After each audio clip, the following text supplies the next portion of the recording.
get started, everybody. It's 25-2. Let's stand for the Pledge of Allegiance.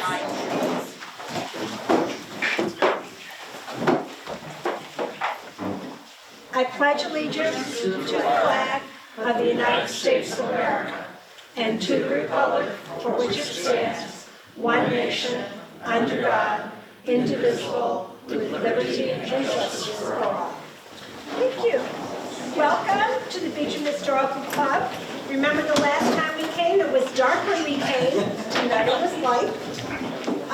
Please make sure you silence your phones.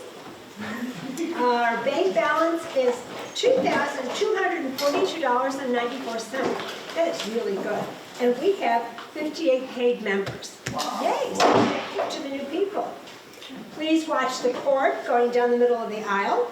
Thank you to Jonah and Cindy from PAC-B TV. And Mary Hendel, is Mary Hendel here? Not yet. Okay. Sorry, Steve. All right, our next meeting, and I'll tell you about this now, is going to be May 5th. It is pie, coffee, and Al Palmer.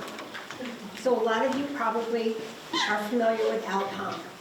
So it's going to be, I saw this at the library. Bonnie, Kate, and Lisa Kisselstein are going to do it, are going to present, and you're going to enjoy it.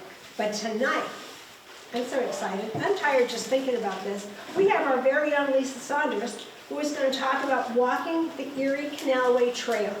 I'm tired just thinking about it. So, you know what? I'm going to let you take over. Thank you so much, Lisa. You're welcome. Thank you. I need all the lights on. That'll do it all, right? On or off? Off. It'll be nice and romantic in here. You can relax. But before it gets too dark, this is Mule Sal, who came with us for a lot of our trip. But anyway, yes. Okay. So we just moved here late 2019 from Mystic, Connecticut. And if any of you know, you look like you knew that area. Okay, I was a historical interpreter at Mystic Seaport. I was really excited to be there because I always wanted an adventurous life, and my husband was transferred by Pfizer. So we lived there, and he was a scientist, and we had the sub base there. That was cool. I worked as an interpreter. I love history, of course, so I was excited to be there. And I always wanted to have an epic sea voyage, like always, because I always read those books. You know, I'm safe in my bed, nice and warm, reading about people's scurvy and frozen toes being cut off and everything. Anyway, I wanted something really exciting to happen, but unfortunately, and I did do it, I wrote a book about it, but I did abandon ship. It was, I was scared out of my mind. A couple of friends of ours served us a lot of boxed wine and said, hey, you want a free vacation? Let's move our sailboat from Annapolis up to Mystic. I said, yeah, let's do it. And I was terrified, scared. My mother, and I built up to it, a lot of blogging, interviews, telling people what I did to get ready for it, because I learned how to do coastal navigation, you know, a little bit. But anyway, I abandoned ship the next day, and we had to take a train home. Jim got off the boat with me because I was just hysterical. And my mother was so ashamed. So I came here, upstate New York, ashamed, but I brought my mother with me, even though she was ashamed of me. And I thought, okay, Jim retired. We wanted to be here near grandkids. So I thought, all right, what can we do that's an adventure that's not quite so dangerous in upstate New York? So I was kind of excited to live along the Erie Canal. I used to spend my summers in Sodus, for those of you who know that, in Wayne County. And I'd always seen the Erie Canal on the highway, you know, as we'd go there, and I always wondered about it, especially since my aunt drove into it and her body was found in there. I always wondered, okay, I didn't know much about the Erie Canal, but it always was a bit of a mystery. Anyway, I was excited to learn, I didn't realize there's 3 Erie canals, and I don't have to get into all that with all of you because you probably all know that. There's the original, the expanded, and then the modern canal, which is what we live on in Baldwinsville. And I was interested to learn the history. Okay, the whole reason we have this is because the Mohawk River Valley, because that provides a break in the Appalachian Mountains for people to go west. So I thought that was interesting. So this is Little Falls, where that was, I think, probably the prettiest parts of our walk were the Mohawk River Valley. I thought that was cool that, 24, this is one of the busiest locks, because I love walking there and seeing everybody. And the reason I had an exciting life in Mystic is because there's tons of friends with boats. Like, we would just meet them walking, oh, do you want to help us? So we would get on people's boats a lot, but mostly just to have a glass of wine. Like, no, you know what I mean? But here, I try to make friends with this guy, and I cannot make a friend, anybody. I keep trying. Jim and I sit by the lock and look at people, and they never invite us on their boat. So anyway, I got it's not quite the same vibe. People, it seems, that come here come with friends, or they're really on their way seriously somewhere. They're not here just to hang around and go to restaurants and stuff too much. So I thought that was fascinating that Da Vinci designed the lock that we still use today. So that is his sketch. Leonardo da Vinci did that sketch. I just thought that was really incredible to learn that. And I thought this was a great map for any of you that want to see the 3 versions of the canal. Because it can be very confusing when Jim and I'd be walking along the trail, we'd be arguing, no, this is the original canal, no, this is the expanded. And the only way we could really know is by going onto this guy's website, very careful website that he did. And it's great because it shows you all the things you can see along the way. So you guys all know this, Clinton's Ditch was the first one, 1825, that we all just celebrated the bicentennial for. And we all know transportation became cheaper and faster. I thought that was pretty cool. Instead of 2 weeks, it took 5 days in crowded coaches. And I think freight rate dropping 90% is huge to get supplies out. And it's all because of the canal that my family came to live in upstate New York. Why I would come to the country, because my mother's side of the family settled up here, and they were farmers and all that, and engineers. Anyway, so I thought that was exciting about the Seneca chief that 200 years ago came down the Erie Canal. And that's just one of the murals. If you've ever seen that, that's in Newark, I think. Yes, that's in Newark. And I liked how he took his water from Lake Erie, and when he poured it out into New York Harbor, he said, "May the God of heavens and earth smile most propitiously on the work and render it subservient to the best interests of the human race." And I found that it really did serve the human race. So I just thought that was cool. Congress thinks the canal is cool because people like Harriet Tubman, slaves running away and all that stuff. And the Women's Rights Convention was very interesting to me. Yes, at Seneca Falls, but that's off the Erie, off the canal, on their canal. And I just thought that was interesting how those women were raising awareness for women's rights by riding bicycles and having little banners about not voting. That wasn't voting then. That was like just so your husband doesn't get everything, all your cash and your kids if you have to divorce them. There was a lot of other things that they had to worry about. And then boats would have banners, and they'd give talks and lectures. So I thought this was that was a great museum. The original church where they held that first women's rights convention. So I thought that was interesting about the Civil War. This Erie Canal had been enlarged and straightened somewhat. And that's, of course, Jim. He's always in my photos. And this is my favorite. This is Sal. And I was always, my grandparents, and so does they always made me have a horse. And I was terrified of horses. They buck you off. I don't know, they just were ruining my life. And my grandfather was always sticking me on another one and a bigger one. I never had to ride a mule, but I did get to learn about mules because of how they became the favorite animal for towing. And I thought that was interesting, that mules are the offspring of a male donkey and a female horse. And not to be graphic, but I don't know how the male donkey does that, because the female horse is a bit bigger. But anyway, so I thought that was interesting. Mules walked in 6-hour shifts around the clock, rain or shine, and then they traveled inside the boat when it wasn't their turn. The other one would go. Now I know this for a fact, mules don't scare as easily. My horse would be scared if a loud truck would come by, buck me off, and then I'd have to walk home to the farm. Anyway, they don't drink contaminated water, so I thought that was interesting, and they're not going to get as sick on you. Skin less sensitive to sun, rain, harder hooves, and they carry more weight and eat less. So I just thought that was interesting to read canal laws. This is from one of the canal laws from one of the murals. So I thought that was interesting about speed, needing boats, and preference in passing. This is a real picture that you'll see often on those signs along the trail. The real mules. That picture was in Elbridge, but that was taken in Lockport. And really mules still rule because walkers have to yield to equestrians. And bicyclists are supposed to yield to walkers. They don't. We had one guy yelling at us because he thought, get out of the way! He's screaming, and Jim got his ire up and he was about to chase after him. I'm like, no, we don't know what this guy's like. So occasionally there can be troubles of who's got right of way and where you're walking. And so anyway, there are rules to the road. So I thought this was interesting that it is now, part of the 750 Empire State Trail. That might be our next goal. I don't know.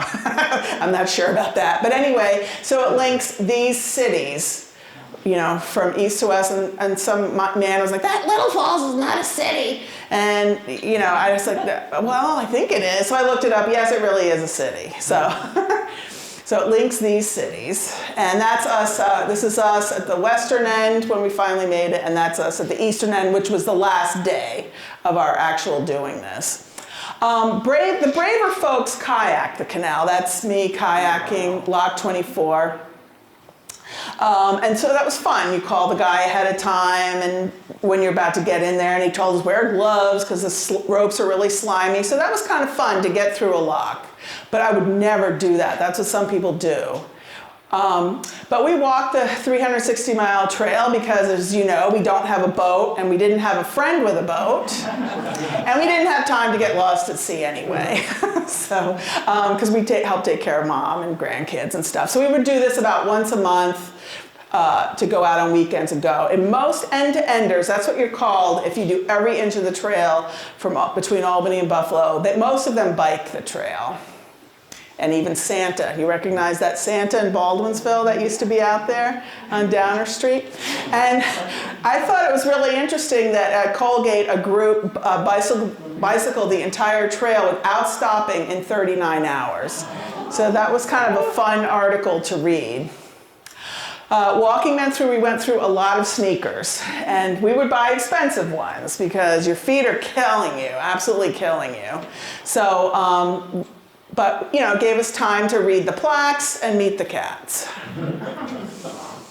And this is our women's rights issue that we spread. That's our daughter, a picture of our daughter that Jim's holding. She died when she was 16 of a seizure. And she was born with congenital cytomegalovirus, meaning I caught the virus when I was pregnant, and pregnant women tend to get it from little kids in their care. I was a child care provider, I had a toddler, and I also volunteered in church nursery, never heard of it until she was born. So for years, she was born in 1989, for years I've been trying to raise awareness, and things are finally happening. I'll tell you about it. But anyway, this is one way to raise awareness, is that we put these little stop CMV rocks all along the trail. And I don't know if people would pick them up or not. We would have information on how to prevent it. And another mom like me, she's much younger, she would paint them and her daughter would watch. That's me putting it down. I think I'm in Camillus there, because there's a lot of places that have places where you can put a little rock. And I use it kind of like as a media stunt to get attention. Yeah, I don't think a lot of people are reading these rocks, but I would tell reporters, I'm doing this because I'm trying to get this law passed. So it got people interested. So we could only join the towpath travelers like a day or two a month. So we knew this was going to take a long time to do this, because we park the car in a new spot, walk one way, then we have to walk back to the car. And we don't get to count any of those walking back to the car miles as doing it. So anyway, so we knew it was going to take a long time. I love doing this. We registered with the Canalway Challenge. I'm sure you've seen these posters all around. So we registered it. I registered we wanted to do do 360 miles, and that was fun to register because it helped me keep track of where we parked because there's a place for notes and all that. So this is what it would look like. After we'd walk, you know, I'd type in the date, how many miles we got done, and then I would just put notes. Okay, we parked here, at the mobile station at the corner of blah, blah, blah. And it would ask like favorite things we saw. Oddly enough, in Buffalo, I like the grain elevators. You know, they're just big, ugly buildings, but I just thought that was interesting. So we decided, because this was very popular when I lived in Rockland County, New York, I did an article, The 7 Wonders of Rockland County, and it became a huge article and a lot of people got involved. And I just thought, you know, I'll do the 7 wonders of the Erie Canalway Trail because we are walking a long way and there's gotta be sites that are more worthy to make people travel to than others. While I definitely enjoyed seeing like an old picture of a lock, you know, and then the lock in front of me so I could picture it, I didn't think that should be a wonder, but I did enjoy it. And I just love looking at skating. I did skate on there just to think that, you know, in the olden days that people were skating on the Erie Canal and seeing those same buildings in downtown Syracuse. So we kicked it off at the halfway point, which is in Camillus. So, and that was in 2020, it was during the pandemic, you know, we were wearing masks, you know, walking by people hoping they had their mask up, you know, we didn't know then that you couldn't get it when you were outside. So we found lots of artifacts and signs to read. And of course, a little bow. There's a lot of stuff here at Camillus. We go there a lot to walk around since there's so much. And we learned a lot of fun facts there, especially that on this site in 1897, nothing happened. And see, I had her look really sad, you know, like I put her head down on purpose. So you would, disappointed. yeah. So it's just fun to see the sense of humor that people have along the way in their, you know, little areas. And some signs are interesting, like that was kind of fun to watch a canal drain, you know, watch the water going down. Some people are trying to make money. Hey, our house is haunted, you know, pay some money, tours, $20. You know, that was in Clyde. So that's all interesting. And this was very helpful because sometimes there's changes to the trail, maybe just temporary because of flooding or construction. And it's pretty up to date, but not always. So this was very helpful when a person would just do this. And Town of Van Buren, we had nice ones that said share the road. So that taught us good manners. Some are a little stay on the trail or stay home. Because a lot of people, this is all going next to their property. I don't blame them. You know, it'd be a little annoying, I think.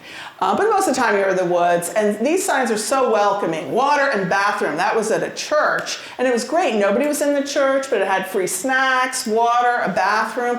A bathroom was a huge deal for me. Because you really are, most of the trail, you are not near a bathroom or a restaurant. And look at this, free water. Some landowner made the point of doing that.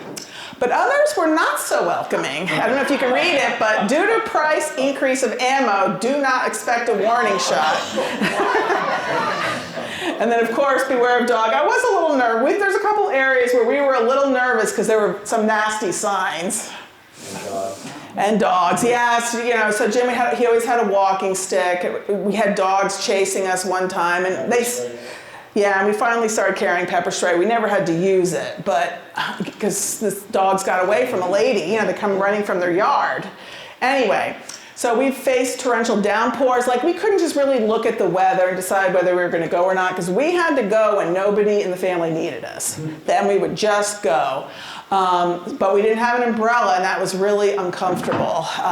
So we learned to pack umbrellas, and luckily we were doing the worst thing under a bush with lightning all over us. We knew we were gonna get electrocuted, but this old couple in a really run-down car came and, do you want to ride? And I just felt like they were angels, you know, because we weren't asking, we weren't doing this, but it was so great. I just loved them. So sometimes we would deal with flooding, and I didn't have extra socks, and I'm thinking trench foot, because Jim's uncle would tell me he was a World War II vet in a tank, and he had trench foot. I mean, that's a serious problem. So bring dry socks just in case. Locked out houses, big problem, because that's really, when you're in the middle of nowhere, it's really for like maintenance crews. It's not for random people like me. So Jim had to look the other way. And snakes were scary, of course, and we'd see them. frigid cold. This was downtown Syracuse on the new part of the trail that goes in the middle of Erie Boulevard. And it actually wasn't bad, even though, yeah, you're on this highway. I mean, we could have gotten off to do a bathroom. There's restaurants, dollar stores, but it was like 20 below that day. This is a pure sheet of ice. So Jim's putting on his ice cleats. And of course, we starved. I mean, we're not, obviously, when you look at me, not really. But, in the winter, a lot of restaurants, summer shop, they're closed. See how sad Sal looks? Sorry, we're closed. There was no place to get food. So I realized, okay, we are adventurers, so I made hardtack. Because, sailors, they always had hardtack, soldiers. So I made hardtack. It's just salt, flour, and water. And they are really hard. So I dumped it in my little coffee mug, and it's really unappealing. So we decided to live on trail mix. So those were our lunch and dinner half the time if we weren't anywhere near a restaurant. Of course, snow is a problem up here, but I did get snowshoes, but I don't know. Other people seem to have better luck, but I think they're dragged. I mean, I think it makes walking in the snow harder, especially the light, fluffy stuff. You're just sinking, and then you're dragging more snow around, and you can't swing with them that well. So we just trudged on in our snug, warm boots. And of course, miles without a bench, unless you're in some nice little park area where the Boy Scouts or whoever has put up a bench, there's long stretches of no benches. So aching feet. So we learned to carry our own seats. Jim's carrying a little collapsible stool. We have another thing that was a backpack and became a little stool.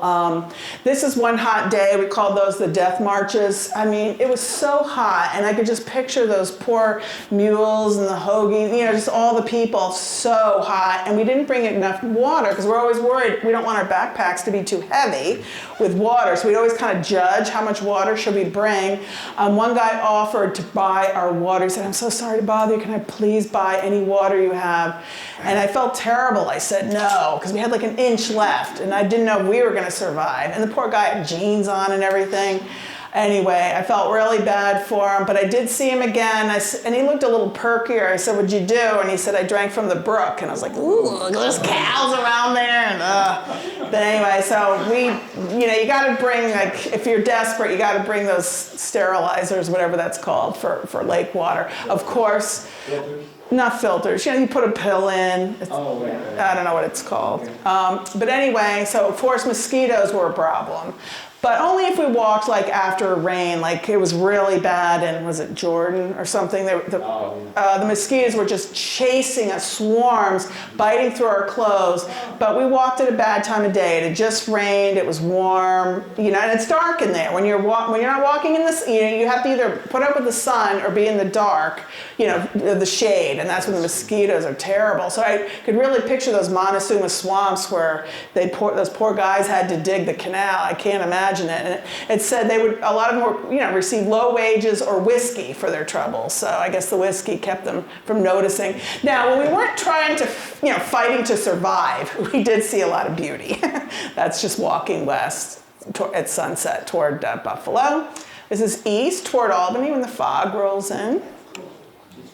Oops. Now, this is beautiful. A restaurant. That was in Clyde. I was so excited. Any open restaurant, like I said, they were few and far between in the middle sections. So this is Jordan, for those of you who know Jordan. I think this was Rome area. This is Clyde. A comfy bench is so nice, and that's near here. I forget Memphis. And that's a beautiful, in memory of this person, Brian. I don't know him. So that was really a nice bench, and the pretty flowers. But we'd to take an uncomfy seat anywhere. Usually it's the guardrails if we're lucky. Of course, this was great. Shangri-La. This is where we bought her. Awesome. Oh, yeah, I don't have a picture of it. But yeah, sometimes we'd have to sit next to dead, moldering possums. One was so bad, and it was so hot and moldery and bugs, but we were so tired, and that was a bad smell. But I don't have a picture of it, so I don't want to tell them. Thank you, honey. So anyway, this was in, I forget, is this Lockport, I think? No, Brockport, excuse me. This is near where my aunt's body was found. I'll tell more about that later. Another beautiful sight was a friend offering us a ride back to the car. Wow, that was great, because then we didn't have to double back on the trail. This is in Lyons. One of my ancestors, who was also an engineer in the canal, he distilled whiskey like across the street from here, and he also milled flour, and the canal is behind this. And anyway, that's where they would deliver and, you know, put their flour on it and move it around. And what we would do, if we weren't in an official parking spot, we would put this note on our dashboard. We hope it's okay to park here. We are walking the Erie Canalway Trail. If a problem, please call my cell phone. And we never got a call. But I did put on, we're trying to raise awareness for CMV, so I thought that would make people feel bad, you know? Like, oh, we can't make these people move. Of course, Jim loved the breweries that were along the way. I don't drink beer, but still, I just think it's fun to be there and see what people are doing. I loved Canastota for some reason, because you just see a lot of the old buildings along the canal. I just feel like you just get this vision of it. We love this one. Go to Lunkenheimer a lot. That's right on the trail. These are just friends of ours that'll meet us there from Auburn, and it's right on the trail. Not here, but in front of Jim. Actually, that's the regular road. In front of Jim is, I don't know. I guess they call it Erie Boulevard, but it's 31, and that's where the canal actually was. But now it's a road, and that a lot of bicycles was stopped there, and they're all thin and buff because they're bicycling 50 miles a day because they're trying to get it done in like 6-7 days. And of course, it's nice when we're freezing to have a fire. Not on the trail, but worth a visit in Rochester if any of you have been there.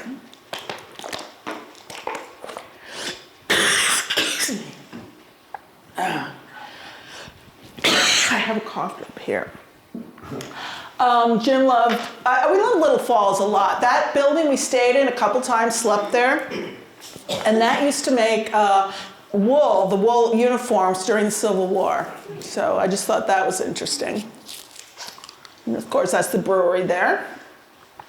I think this is interesting in Port Byron because the old, the Erie House has the original cash register, and the 15-cent button was really worn, and they told me that's because a growler costs 15 cents. We didn't get to go to this place, but I wanted to. It's just that a lot of things aren't open when you're in the winter or you're not there on the weekend. But doesn't that look like a cool canal house? That was the long one, right? Yeah. Yep. So on our long walks, we obviously had a lot of time to talk. We had to come up with our 7 wonders of the Erie Canal. So we would talk about different contenders, and I came up with 11 contenders. Fly to 5, if you're going to do nothing else, you just have to go there. In Lockport to see that they've restored the expanded canals, 5 canal locks that it took to get things up. Now it's just 2 very deep locks, but still it's thrilling because they are very deep to get you over the Niagara Escarpment, they call it. And we did take a boat ride, so that was fun. So that's just looking down. Like, I hope you can tell how deep that is. Wow. And then here's, the Flight of 5 here. The Syracuse Waylock building, you can't beat it. I love that they put, a canal boat here so you can picture what it looked like going in there to get weighed. I thought that was very interesting. Lock 17 in Little Falls was very deep. It was the deepest, at one time it was the deepest in the world. Now I just think it's one of the deepest. I don't know what's the deepest, but it's really interesting to look down that. And this is called a guillotine gate, because it looks like a guillotine. So that's a very interesting thing to look at. 9 Mile Creek Aqueduct, you've probably all been there. And I'm so thrilled that we finally had one, that they did it, because now I could finally understand what an aqueduct looked like. I don't know why I could never really understand it from the ruins. So you see the wood below it, below my friend here. And so I just explained things like aqueduct is a bridge. Some of you I saw taking pictures. I do have this video online, and I can make the slides available if anyone wants to not have to take pictures of something. I have it, a lot of these online, like I can send them to you. Contender lift bridges. I've never seen a bridge lift on both ends before we came here. And the one in Rochester is supposedly very unique because there's no angles, perfect angles. Fairport, thank you. Anyway, I couldn't tell by looking at it that it's so unique and wow, but it's like written up in books and stuff. I thought movable dams were interesting when I was a kid and I'd drive by and see those. I thought they were just old railroad tracks and somebody forgot to put the rest on. And I didn't realize that this is a movable dam to regulate the flow of the river. I love Richmond Aqueduct. That's a fun place to walk because you're seeing you're seeing the old original canal and the expanded canal, and you're seeing this. It's huge. They took down a lot of the arches because now that's the Seneca River and boats go through, but it's still a lot of fun. I thought dry docks were very interesting. Since I worked at Mystic Seaport, we had a dry dock there and historic ships were coming in all the time, like the Mayflower II and the last wooden whale ship. So I was always looking at who was on the hard, we called it. So I still enjoy looking at what's there. But I thought, should it be that or should it be the old one, which is one of a kind historic dry docks along the canal in Chittenango. That's very interesting, obviously. I mean, people say that the upside down bridge, they tried to make bridges low when the railroad came to town to make it hard for canal boats to get under them. I just can't decide if that's really true. I mean, they say it's a rumor, but this seems still really high off the ground. I don't see a boat having trouble getting through there. But it is upside down for some reason. And of course, we all know Low Bridge on Onondaga Lake Parkway, that is a canal. And they built it, Oswego Canal, and we know how all the troubles you hear about that, getting through that.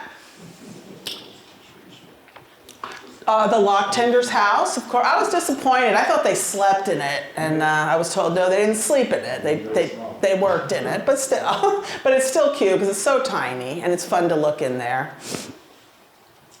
Muralmania, I don't know what we would have done in the middle part of the canal, because there's no canal to look at in the middle part when you're just following the old dry bed of the expanded or old. So these murals really meant a lot to me. It's supposedly the longest mural trail in the world of over 85 miles. And this is in Lyons. So I just thought that was interesting that students from across New York State painted a little tile on it. And the one in Weedsport just helps you visualize, like that building's still here. It's just, we always like looking at the building, seeing what's still there. This was kind of thrilling because we happened to go there in Clyde the day that Lincoln showed up, exactly 160 years later, and you can see we have snow in the background. There's snow here when he stopped in on his way to Washington, D.C. in 1861. And this is what he said. I merely appear before you to say good morning and farewell. I did not come to make a speech, nor have I time to make one. If I did, I now bid you good morning, and when the train starts, I will come out again to bid you farewell.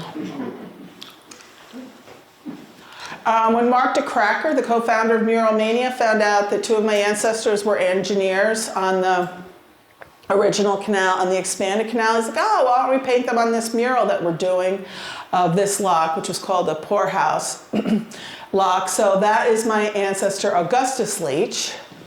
He was born a few days after the Seneca Chief came through Lyons. His father was an engineer and helped plan the opening of the canal in the Lyons area. And then his son was born a few days later, and he went to Geneva College, which is now Hobart. Is that right? Okay. He studied engineering and became an engineer on the expanded canal. So they asked me to help paint the mural, and that was fun because I don't paint or anything, but they just showed me how to do little dots. And I came on a day that Darley, she does a travel show. She came to interview him because he does a lot of the painting. He's an Iraqi war vet with post-traumatic stress, and he's a phenomenal artist, and he loves doing these murals to relax. And it was great because he's just very open and honest with her. I just have to do a little piece of, each section. That's all I have to worry about, is just that little corner of the mural. So I enjoyed getting to know him and all the people that do the murals in Lyons area. And there they are. Augustus and his father Jacob, they put him here. So now my grandkids now can go visit them. It's on the trail. So there I am. Jacob was pretty homely, but they made him look a little better, I think. And that's where they're buried in Lyons, the leeches. Niagara Falls, I can't put it on the trail, obviously, because it's not on the trail, but it's just so nice because when you're out in Buffalo, of course, you can go there. And it's so beautiful. So it's just a thrill because we went there a couple times. So, because you can tell, we're like going forever. When is this ever going to end? This is mostly what we saw. It was like a whole lot of nothing. And like, when is it ever going to end? But we trekked on because we had our mission to get this law passed and to raise awareness. And this is a little girl who watches her mom paint these. And the vet that I told you about with the post-traumatic stress, he put it in his nice, pretty handwriting, cytomegalovirus under the silver ribbon, because that's the color of CMV awareness. And this is something I like. It's called the Garden of Hope. We had an event in June, that's CMV Awareness Month. And so some of the families came that are trying to get the law passed with me. And we just had a ceremony where we put down silver rocks, over 200 of them, because that's how many are born disabled every year in New York from this virus. And it was very meaningful. And what I loved about the Trail of Hope is that all over the place were little scriptures or comforting words all over this garden. And it had a path so they could push their wheelchairs or strollers through to get through. It was a lovely experience. Now, this is my Aunt Rebecca, who I always knew had killed herself, supposedly, but some of the family didn't think she did. With the help of Jackie Owens from the library, she helped me read the newspaper clippings I had to help me figure out about where she went in, and it makes sense. When I saw the area in Brockport, it does make sense where she went in. So Jim and I kind of figured out where it would be. So that's her picture, and I just kind of put, like that's a little thing from her card, not really, but I just thought it was floating by.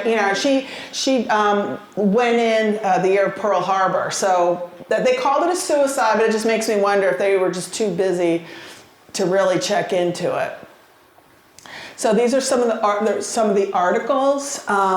And 4 days later, they saw tire marks found heading into the canal, and then dragging parties used a boat hook until it struck Rebecca's car. And then the headlines were, she was found dead and stuck in an automobile. When the car was raised, Mrs. Weiland's body was found jammed under the steering wheel, and the top of the automobile was crashed as though hit by passing barges. So I just thought that was odd. Like, wouldn't a boat say, hey, I just crashed into something? I don't know. So I contacted the police and I said, can I look at her autopsy? And they're like, oh, all you're going to see is, they probably went with that interviewing family members. But I said, all right. But anyway, so Jim and I figured out that she probably came, because her home is over here, she probably drove here and drove down here to come towards Brockport because she was going shopping.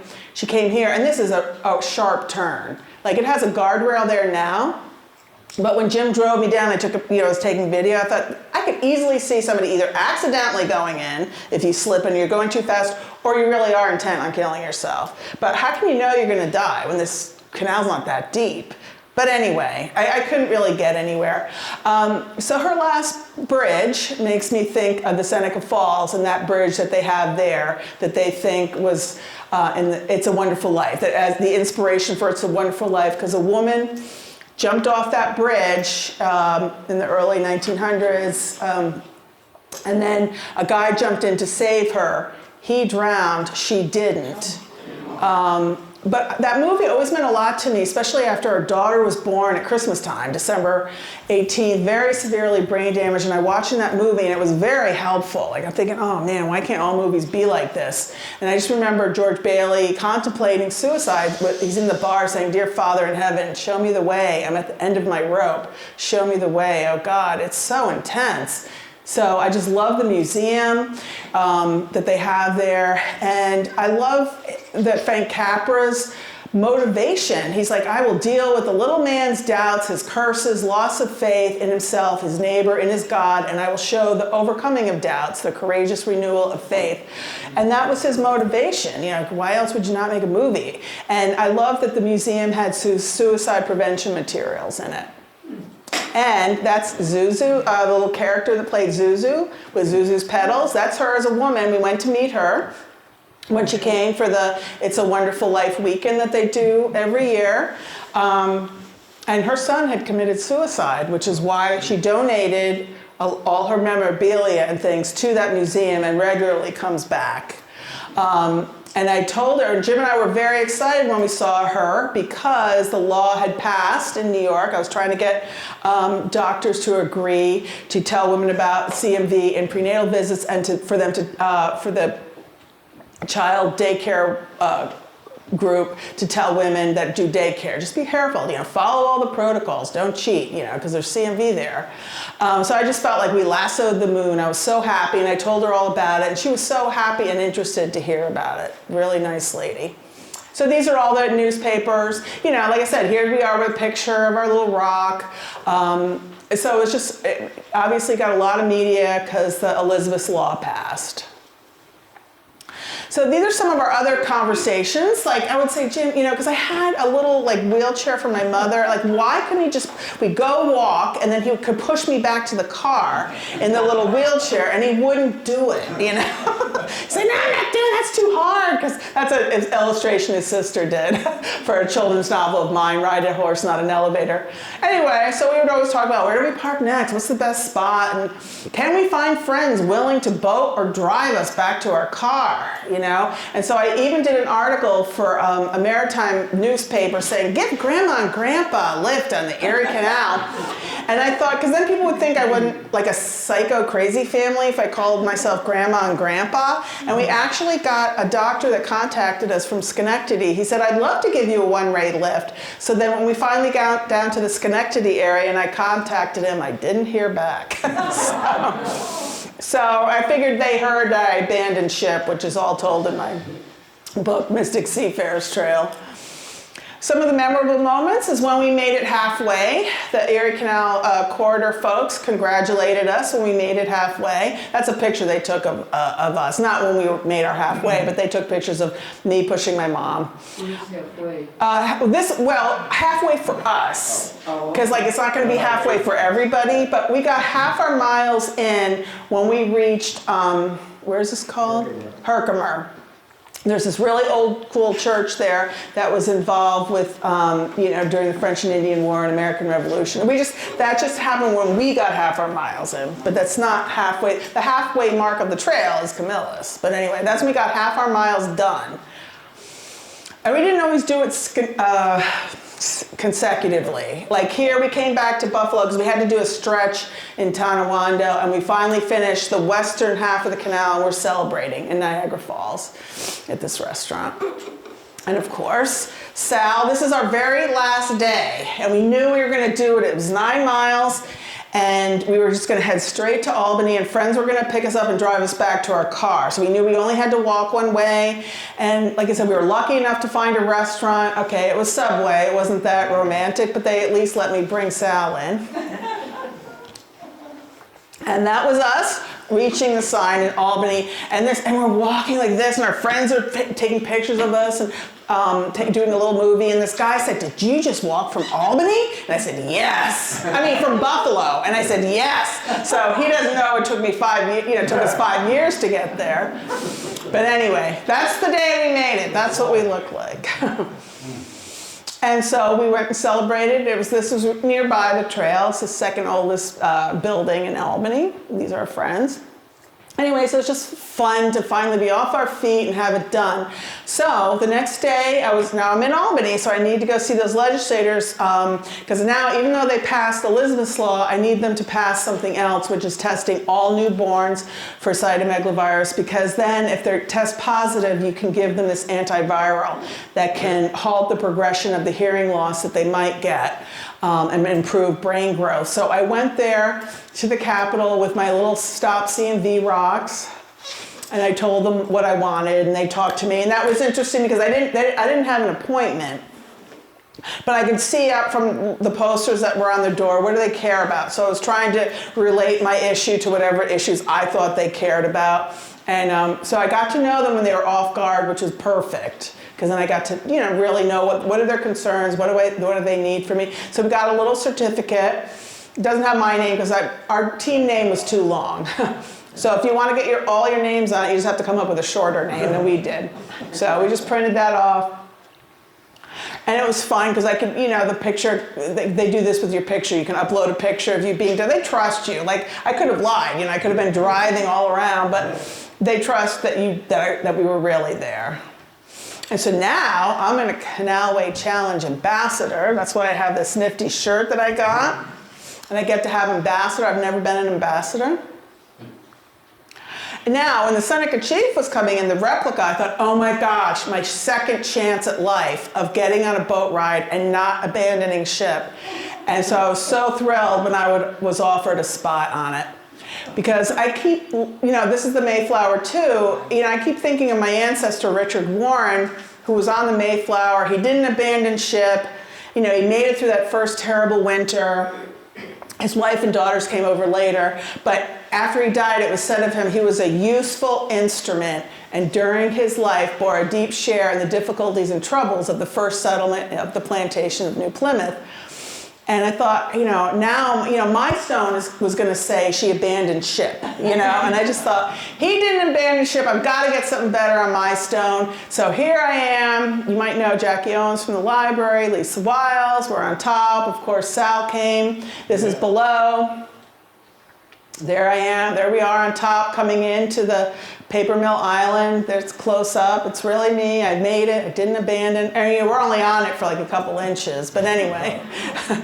And this is Jim, and there's Cindy. So they were all waving. This is proof that I didn't abandon ship. So that's just in the evening when they were giving tours and people are walking around.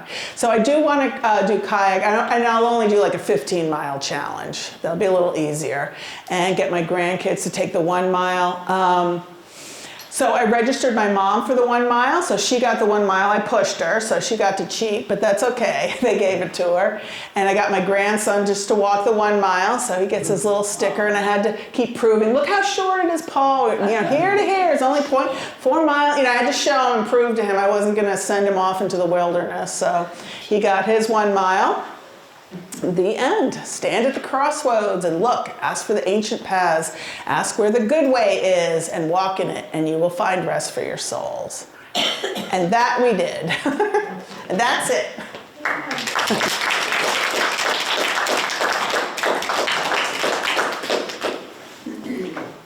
Any questions? I have a question. Yes. So how did you go about dividing it up? Like when you started? Well, we would do it by miles. Like we could, yeah, like we can't walk in Baldwinsville. I mean, we live in Baldwinsville. There's no trail here. We started in Camillus, and we would just kind of walk a couple miles. This is when we were babies at it. We would only we weren't used to walking really long. Now, but before we learned to have a cane, I even had like one of those 3-prong canes that turns into a little seat. Like I learned, to have the right footwear. I would sometimes take Advil because we would like to walk at least 8 miles in a day. But remember, 4 of that doesn't even count. We'd walk out 4 miles and walk back 4 miles. Sometimes we took 2 cars, but very we rarely. like to travel separately, so we Right. didn't do that too much. And then sometimes we had friends that would walk with us, so we do the 2-car thing. But yeah, we didn't do it that often. But that, like I said, that's really that's why it took us 5 years. Because sometimes we were just too tired. We would only walk a mile or 2. Like, can't do anymore. We'd walk back to the car. Now we have to come back a whole nother weekend when we don't have stuff to do. Summertime was hard, when it was really hot. Yeah, that was our least favorite And time. winter, sometimes we didn't walk for months, depending on how tough the winter was. So you have to start, like if you started with Millis and came back, then the next time you start further out from wherever it was that that's why I liked keeping a track on their little thing, because then I remembered where we parked, because sometimes if we didn't park in someplace official, I'd forget where we parked, because sometimes we're sneaking around doing weird parking things that we're trying to get away with. So I'd have to remember what exactly was the address, or or the pinprick of, We'd always try to stop at a point where there was some kind of marking, landmark. So that we could something, remember and take it. pictures of where we ended up. So. Sometimes it was just like a stick that was painted by a construction and we take a picture so we could remember. Lose it. Because sometimes we would park all the way at the other end and then walk back to whatever that marker is that we decided. So this is why it's a drag. This is why you want, if you have good friends or give them pizza or whatever, you have to give them, if they could just keep picking you up. So you don't have to walk back. To do it with you, so. So you have 2 cars, but anyway. But you can just do a 1 or 15 mile, and then you don't have to count the walking back. If you're not trying to be an end-to-ender, you can do a 1 mile, just walk half mile one way, half mile the other, and that gets to count as your 1 mile. Yes. Only end-to-enders have to suffer like we did. And we didn't really suffer, we did it for fun. Distributed How many miles is the trail? 360. So we really probably walked over 700 Just go back. because we have to do the back and forth thing. Yeah. But I kind of miss it now. Like I used to be like, other people are going to wineries and living it up. Everyone's living it up on their time off, We're like, we gotta drive to some, because some of the places weren't too nice. Do you know what I mean? Like Jim still won't let me go to this one bathroom. Like he went in and he still hasn't recovered. He's like, you can't go in there. You have to go outside. So not every place is great, but some places are great. You just look at the city. Right. Like Fairport's great, Pittsford's great. What? Lockport, Brockport. Yeah, Lockport, Brockport. They have restaurants. Restaurants, things to do. That's really fun. When you walk, you really Why get to why see did everything. you abandon ship? Because you know how beautiful it looks in a painting with the boat like healing? Yes. Okay, when I was on the boat and the boat is healing, I thought I was going to lose my mind. Because I'm picturing it spinning over. Would you define that for me? Healing just means you're tilting because the wind. Because we were sailing, it wasn't a motorboat. We're sailing. If you get a good wind, the boat, leans, and that's how you get really good speed going. And most of the time, a boat is not going to flip all the way over, but I had just seen the movie White Squall, and I still see the lady's handprint as she's going down, I'd seen The Perfect Storm, I'm thinking of the Titanic, like I'm picturing all of that and I'm screaming and I'm upset and we lost power at one point because we couldn't sail all of it because there was no wind, but they have gas, and then we'd motor, but then the battery died and one sailor was blind, and so she would need me.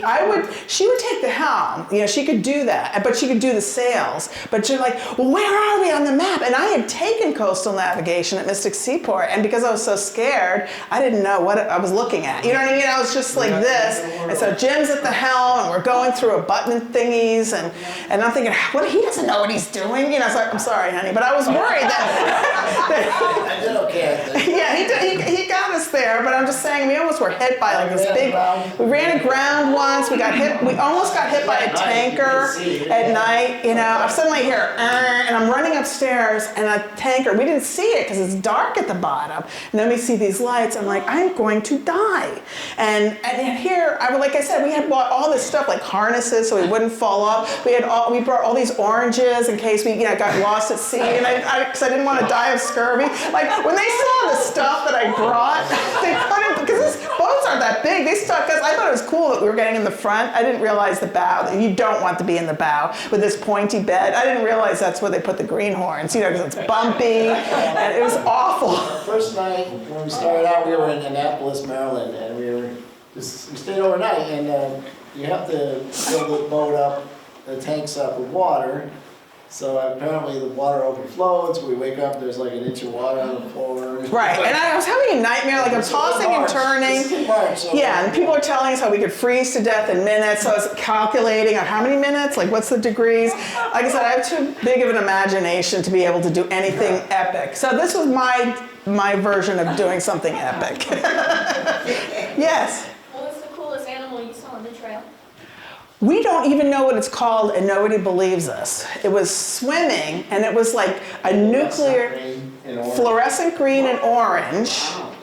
And it was going through the old canal, you know, and I'm thinking, this is like a leftover from some creepy age. And I'm trying to look up things. Nobody can tell us what it is. And we've never found it online. Like, we don't even know if it was like an otter with scales or if it was, we don't know what it was. Anyway, that was the coolest, but I'll never be able to tell you what it is. Blue herons. But we saw a lot of blue herons, and that's beautiful, of course, to watch them swim. Of course, we had geese, hissing geese chasing us. We didn't really appreciate them. And Deer. Yeah. Quite a few deer. And, hunters would ask, oh, where'd you see the deer? I'm like, I'm not telling you. So we'd see people walking with their guns, and we're like, okay, I hope there's nobody loony out here. Do you know what I mean? Because they're hunting, you Those know. little box turtles, you see those a lot. Oh, those are cute, yeah. I'm sorry? Snappers, is that what you I don't know said? what they're called. Yeah, I don't They're called know. box turtles, they're just the little black shell, I don't know. So no matter how boring it was, Jim would always say, but we always see something new. And that's true. No matter how boring it was, we would see something unusual or something weird would happen, so we'd get a funny story out of it, you know. That's when you walk, as opposed to riding a bike or kayaking, you really take everything in. I mean, because you're going, you So know, slow. 3 or 4 miles an hour at most. And, you know, really, it's sort of tedious, but also you really appreciate everything as you go, so. How many pairs of sneakers did you go through? It's 3 or 4, I guess. We'd buy expensive ones. You're only supposed to wear them, I forget, like X number of miles or whatever. And I could tell the difference when I bought on a new pair. I'm like, oh my gosh, I'm so glad I did it. Because to me, they looked okay. But yeah, I went about that many. And Jim's like, do you really need to buy sneakers for $150 or whatever? And I'm like, yes, I I don't do. have those kind of issues. But you didn't wear them in the winter then, you wore. We wore boots. Yeah. I had really good, my Keen boots were great. Yeah. They gave me enough cushion, you know, but like one time, because sometimes we'd be in pain, like the feet or hips, but if we're traveling and we're spending a night at a hotel, we don't, even if we're in terrible pain, we don't want to come all the way back. We're there. So I would take Advil in the morning, but one time I took Advil PM in the morning and I was just dragging like, I was so tired. It took a long time for that to get through my system. But, you know, but in the beginning we only walked like 3 or 4 miles, and that's fine, we're all happy, but you're never gonna get done if that's all you do. That's why I think the most we walked was 10, I think.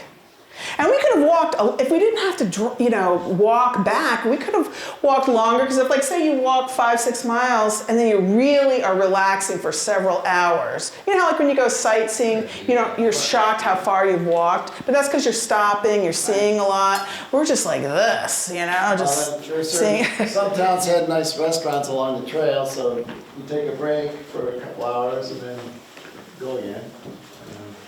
Every segment was different. Did you go every week? How did you plan this? In the beginning, we would go for a day, every couple weeks. But then when we had to drive further and further away, the best we could do was like once a month. And then sometimes if the winters were really bad and we were losing, steam, we would skip like 3 or 4 months.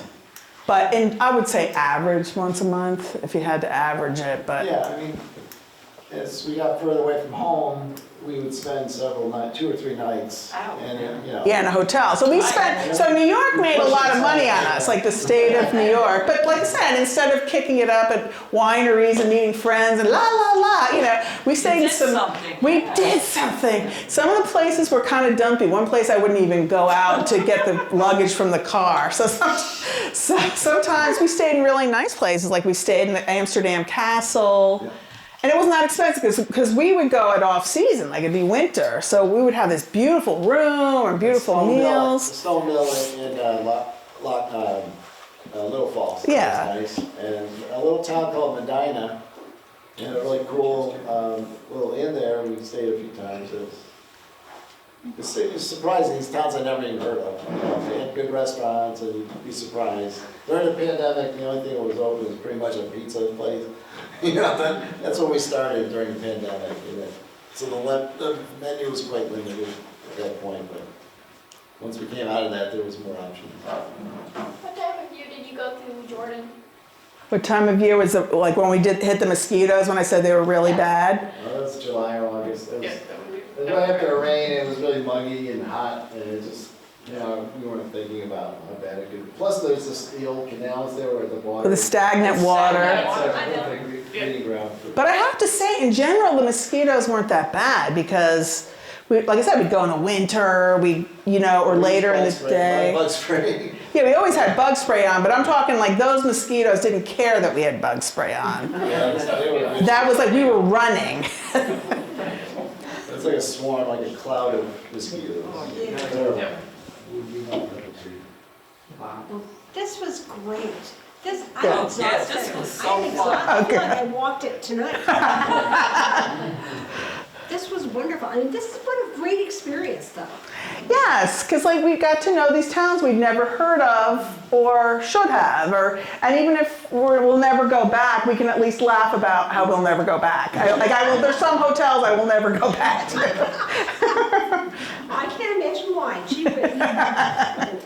No, this is cool, though. This is really cool. And, you've got great memories and, even stories for your children and your grandchildren, to tell that, oh, yeah, Grandma and Grandpa did this. I think that's really cool. Job well done. Oh, thank you. I'm very proud of you. Thank you. And thank you, Jim. He didn't interrupt me too much. Sometimes he interrupts like every other minute. No, that's not how it happened, So you did a good It's job. only the first time. You've done this about 6 times now, so Right. you got it down pretty good. I'm doing it for the Clay Historical Society, I think in June or something. Yeah. So did Sal ever get in the way and kind of say he didn't want to do it? Sal, no, she didn't complain. She just rode my back very quietly. Did you ever nearly lose her? What? Did you ever nearly lose Sal? No. I didn't bring her every time. No, not just, we got her in Brockport, I think it was, right? Yeah. And that's when I really. There was this one phase where we just were putting her in every picture. And it was a little overdone. Right. I have a lot of pictures of him cuddling her because I did for my slideshow, I did the song that's on TV, on PAC-B TV, filmed it. You can watch the video and it's set to music with me reading the slides and it's got, I've got the song, the Erie Canal song, and I put and she appears in that a lot, just hugging her. What could I do without my Sal? And she's hugging her. Like I said, a little corny and overdone. But it's just, you need a prop. Like I said, my daughter's not living, so I can't be taking her to legislators. You know what I mean? I need to come with rock. Like one of the legislators that really cares about it saw me in these like fatigues and my little, I don't know if that ammo jacket or whatever it was I was wearing vest. She goes, I thought you'd look a lot nicer. And I'm like, I just came from Buffalo. Like, how nice am I supposed to look? Because I'm at the legislative offices. I'm meeting legislators, but I thought they might remember me more, that I'm rugged and I've walked from Buffalo and I've got my rocks, in my little pockets. And anyway, so with the health committee, I don't think has heard it yet, but that is still what I'm hoping for. I'm working on a national bill as well. Did they pass it in New York State? In New York State, they passed Elizabeth's law. There's been 2 bills passed in New York, but what I'm trying to get passed in New York right now is to test every newborn. So far, that's only been passed in Connecticut and Minnesota. We used to live in Connecticut, and I got a bill passed there. What did the first law that was passed in New York, what did that? The first law passed in New York had nothing to do, I wasn't even living here, but she saw what we did in Connecticut, read it in the New York Times, and said something has to be done here. So what was passed in New York before we moved here was any newborn that failed their hearing test, because every newborn has to have a hearing test, if they failed the hearing test, they would test them for CMV. And then that wouldn't pick up everybody, because a lot of kids have their hearing when they hear. So people think, oh, they're hearing, there's nothing wrong with them. But like 3 months later, they're losing their hearing and nobody knows. They don't realize it. And now the time has passed for them to be able to get that antiviral, to have those hearing tests, to get those hearing aids early. You need those aids early. What test is it for to see? just to see if you were born in. What type of, is it a blood test? Okay, they'll do it on a blood test, but the problem is the most accurate way is through saliva. So the reason nobody wants to pass it, that's a whole nother test. Do you know what I mean? Like, Yeah, but that's like an easy test. not really, because you gotta, it's one more thing that people have to do. I'm just telling you, we all think it's a great idea, but reality is Sounds easy, there's but- budgets, do they have the labs, do they have the this? So that's why it's kind of not easy now that we've done it, but you can get at least, okay, if they fail their hearing test, we'll test with the saliva. But what we did in New York, not we, but some doctors got the Uni Shriver or whatever that's called, gave funding to test every newborn through their heel prick. Do you know how they get blood test? Okay, blood's not as accurate, but it can pick up a lot of cases. It's just not going to pick up as many. And then if it came back, then if they did, then they would test for, if it came back positive, then they would test, like really look at that. Are they hearing in 3 months? It helped somewhat, and that's what we're trying to, because we don't think we'll ever get like your saliva or urine's accurate, but that's, you gotta stick a bag on a baby. This is all, so I've learned with legislators, you've gotta take something. Do you know what I mean? Like they don't wanna pass a it. whole tamale, you gotta. Because so many people say, no, I'm not gonna, Bits and pieces.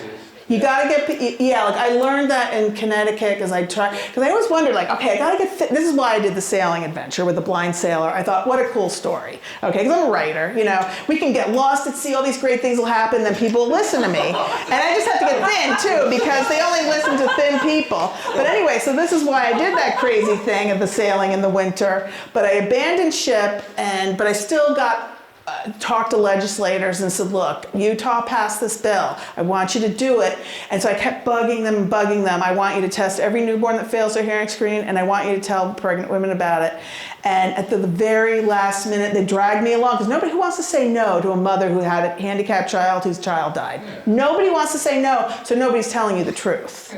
Okay? Because everybody wants, oh yeah, we really care. And then you're watching it and nobody's, like, they're not voting on it. They're not passing it. They're showing you that they care, but they're not dealing with it. They're not doing anything. So then it didn't pass. I was in a big heap. I was at Mystic Seaport the next day. I mean, this is like a full-time job, bugging legislators and giving them reports and papers and seeing them, knocking on doors. And so Utah legislator called me. I was like really in a heap at Mystic Seaport. She calls me, Lisa, I know it failed. Don't give up. Watch Amazing Grace, which is about the guy, what, do you remember his name? He got the first anti-slavery legislation passed in England, and it shows how the guy's like having a nervous breakdown, and he's a legislator, so it's not like he's a mother having to knock on doors.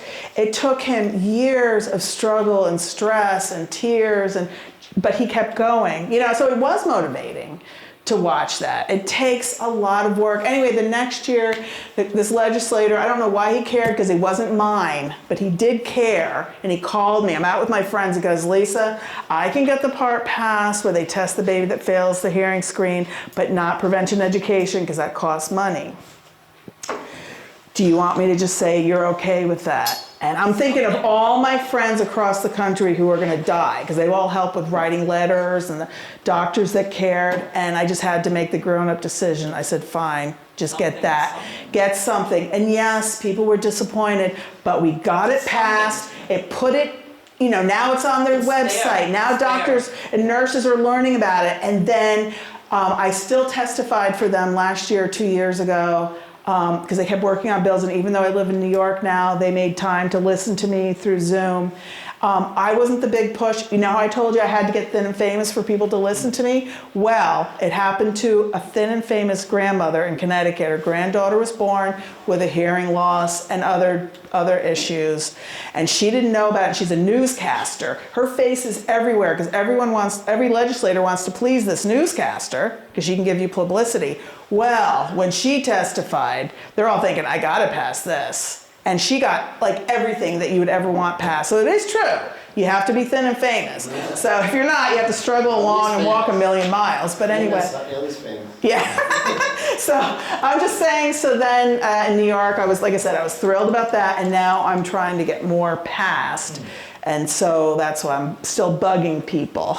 And I call reporters, you know, and like I said, I don't have my child to show them, but I have these other little props. I have Sal, I have my Stop CMV rocks, you know.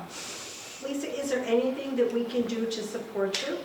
Sure, if you want me to, I don't know, do we have everyone's email on one list? Because then I can send you the bill that hasn't been, now you probably all have the same legislators I do, which is Rachel May, she became a co-sponsor. So Rachel May, I forget who, she's our senator, who's our assembly? Bill Magdarella. I think, I don't know if he's a co-sponsor yet. Anyway, I can send you the link. This is the bill. There's two bills, one to test every newborn and one that they have to report it to the health department. And the reason you want that is because then they'll say, okay, we need to measure the child's head. We need to get the hearing tested, eyes tested, because some kids are falling through the cracks because people didn't know what to do with them. Anyway, I can send you the links, okay, and you can look to see if your legislator is listed as a co-sponsor. And if they're not, believe me, I've contacted them. But if they're not and you happen to know them or you just want to call, like that's, a lot of people are too shy to call, but that gets, I mean, it's still good to email, but a lot of times they get a million emails and they don't read them. And they could be somebody's group emailing, do you know what I mean? What really makes a difference is if you call. And what really makes a difference is when you show up. Because I showed up in Connecticut at the Capitol. I showed up in New York at the Capitol. And even though I wasn't dressed all pretty, they were listening to me because I had little rocks in my little vest. Yeah, really. But I can send you my letter of support with the link, and then you can just see if your legislator's on it. That's the biggest thing. And then I could just send with that email that I send you, I can also send the CDC's flyers. Like now it's great because now they're giving the CDC flyers that New York, you would think each state would just use the CDC education flyers, but every state seems to love their own health department do it, so that's somebody else that you have to take forever for them to do it. But they finally have it. You know, like I wasn't seeing any flyers that they were creating. I'm like, you passed this law, what's going on? Because not only do you have to make sure they pass the law, then you have to make sure it's being enforced. So I couldn't see these emails. You gotta know the law, that it's a law. Right? Yeah, so I couldn't get anyone to get back to me like, oh, we made her happy, we passed it. But somebody's got to be making these flyers and give them out to daycare and all that. So then I started sending letters, certified receipt requested, so that people would know, okay. So they probably thought I was a lawyer or something. I'm just like this mother, you know, I just go to the post office. You don't have to go through all that. Like I said, if you see your legislator's not on it, our senators, our New York, because I'm also doing helping with a national bill as well. That has a lot of sponsors, but I don't think it's gone to committee either. That's more appealing because it's not forcing you to do anything. It's just, it's enticing you to do it. If you want to test them, then we'll give you funding, but it's not forcing. John Mannion was really helpful when he was a state senator, right? And then now he's in Congress, U.S. Congressman. Yeah, I don't know if he's a sponsor yet. I've asked him, can you please be a sponsor of this, of the national bill? I don't know that he is. It takes, like I said, people say yes all the time, but then you got to hold their feet to the fire. Like you mentioned Seneca Falls, it only took 72 years from the time of that meeting in Seneca Falls before the vote came to women. So Oh, okay. things take time. Right, things. Just glad when it happens. Right, you just have to accept the little thing. Like there's other laws I want to get passed, but then if a legislator does it for me, well, we did that for you. Like they want me to go away. I'm like, okay, so I've learned I can only really focus on my one thing. And if I have other things I care about, I give it to somebody else. Can you like be this stinking person, you know, the person that's going to cry and weep and wail for that? Because they don't want to hear you have a million things, you know. But anyway, so I just focus on that one issue because I know a lot about that issue. I've been doing this. She was born in 1989. You know, I know a lot. And I know the history, and I know the this and the that. And I did have to learn to just accept these little creeping advances because somebody got mad at me, well, how can you get people to give funding if they're not going to do this and that? I go, you got to accept something really little. And they don't want to hear that because it's a lot of work to get something little. Baby steps. It is truly baby steps when you're trying to move this along. But for you to know the thing about the women's voting thing, you know, because when I read what I did, because I was very inspired by the women's rights, they made a statement, we the women, or whatever, one of those kind of statements that's on the wall. Declaration of Sentiments. Yes, Declaration of Sentiments. And then none of it was about like voting, it was like all these other issues. I'm like, oh my gosh, women really need this, especially if they're getting a divorce. But anyway, I made one for CMV Women's Sentiments. You know what I mean? I copied their sentiments and changed it. And so when I had this event at the at the Garden of Hope in Lyons, one of the legislators, he didn't know what he was getting into. He thought he was coming to dedicate a trail because it was National Trail Day or something.